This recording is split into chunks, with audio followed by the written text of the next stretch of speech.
Have you ever thought about where your produce comes from? Most grocery chains receive produce from various local and national farmers. In fact, there are about 3.4 million farmers in the United States today. But of that staggering number, only 45,000 are Black farmers. At the Better Buggy, we are a proud group of Atlanta-based Black-owned farmers, selling produce locally and nationwide. Our easy-to-navigate online platform makes it easy for you to make a one-time purchase or to simplify your life by subscribing to our weekly produce box. Whichever frequency you choose, you can order with confidence, knowing you'll receive 100% organic farm-fresh produce. If you're looking for a thoughtful gift for a loved one that they'd actually find useful, be sure to pop by our online store where you can snag a gift card your recipient can use to order their own produce and t-shirts. Ready to start supporting local Black-owned farms and making healthier food decisions? Visit thebetterbuggy.com now to start shopping. Breonna Taylor in Louisville. Hear my roar. Jacob Blake in Wisconsin. And Andrew Brown Jr. in North Carolina. All three African Americans who were shot by police. Breonna Taylor and Andrew Brown Jr. were killed. Jacob Blake paralyzed. All of the incidents are now being investigated by the FBI, a law enforcement agency that is nearly 3/4 white. Are you concerned at all by the numbers? The fact that 74% of the FBI's workforce is white? I'll say that the numbers we can definitely do better at, and we need to do better, and we need to recruit the best high caliber talent that's out there that is diverse. There's no doubt about that. Scott McMillion started his career 23 years ago at the FBI as the only Black special agent in the field office encompassing Nebraska and Iowa. Now he's stepping into a newly created role at the Bureau to tackle its decades-old diversity problem. What is the mission for you as Chief Diversity Officer?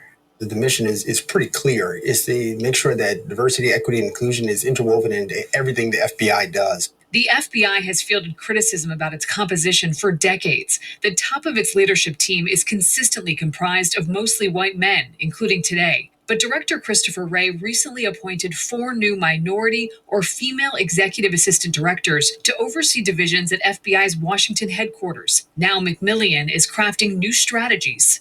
Different is what the FBI wants. To recruit a more diverse workforce. I think we have a good marketing strategy that we're launching out. Particularly, we're reaching out to those underserved communities where they haven't necessarily considered the FBI as a place for a career or even a job. Black communities in particular have historically viewed the FBI with suspicion, a fraught relationship punctuated by the FBI's counterintelligence surveillance of Martin Luther King Jr. and other civil rights leaders in the 1950s and 60s. We own the mistakes and even the things of the past that have happened.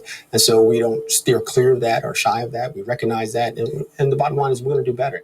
But a group of retired Black special agents who have created a diversity advocacy group called the Mirror Project point out the percentage of African Americans at the FBI has been dwindling from 12% in March 2016 to 10.7% in 2021. FBI, here we are. Just 4.7% of the FBI's more than 13,000 special agents are Black. It was difficult because I felt alone many times. Eric Jackson retired from the FBI in 2019 after leading the Dallas field office. He was the only Black special agent in training in his FBI Academy class in 1997, and he's concerned the numbers haven't gotten much better in the 20-plus years since.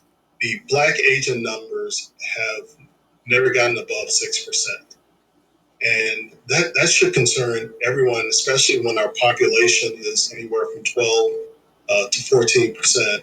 Jackson and fellow Mirror Project member Michael Mason applaud the FBI's creation of Chief Diversity Officer, but they are concerned that McMillion doesn't answer directly to FBI Director Wray, and they want Director Wray to be more vocal about the Bureau's commitment to diversity. I think that there are senior executives who are committed to diversifying the FBI, but I think what's going to have to happen is they're going to have to go beyond that. So, for example, Director Wray is going to have to make a statement attesting to his commitment to diversifying the FBI. McMillion reports to the Associate Deputy Director, insisting that is his direct line to Director Wray, and he defended Wray's commitment to diversity at the Bureau. Director Ray takes every opportunity that he can to support and even mention diversity, equity, and inclusion, particularly to inside workforce, as well as every time that he goes out externally and he has the opportunity to do so. Jessica Schneider, CNN, Washington. Look, you ladies and gentlemen, diversity is not going to change because everybody that is in charge look just like this man. So they feel they want people that look like them in the FBI. So, and it really opens up other cans of worms too. How does the FBI call out police departments for, white supremacists infiltrating the police? Well, when you have a lack of diversity in the FBI, it's safe to say that they've been infiltrated too. And they have kept this agency as long as it's been in its existence predominantly white, right? They're not going to change this even with a black diversity chief. It's not going to change. But it goes to show you how hypocritical the FBI is, because they are mirroring many of the same things that police departments mirror in America. A lack of diversity. You got all of these cops, and then you got a handful of black cops. It seems to be the common practice of the land. This is what they've been doing from day one, and they continue to do even to this day. Look, the slave patrol started back during chattel slavery, right? And here we are in present day, and everything, all of these agencies, all of these police departments, everybody is still struggling with diversity across the board in the business sector and all sectors in America. You're still struggling with that? That's because you don't want it. Why don't you just say you don't want it already? You want it the way it is. Mostly people that look just like this man. That's the way you want it. I mean, these attempts at diversity in America is a standing joke. It is. It's a joke. It's all talk and no action. And trust me, these folks aren't concerned about diversity. If they were, we would not see things the way that we do today. It don't take 500 years for you to show diversity. You don't want it. Just admit it. Please leave your comment and subscribe. Don't forget to hit on the notification bell, and I'll see you on the next video. Peace, family.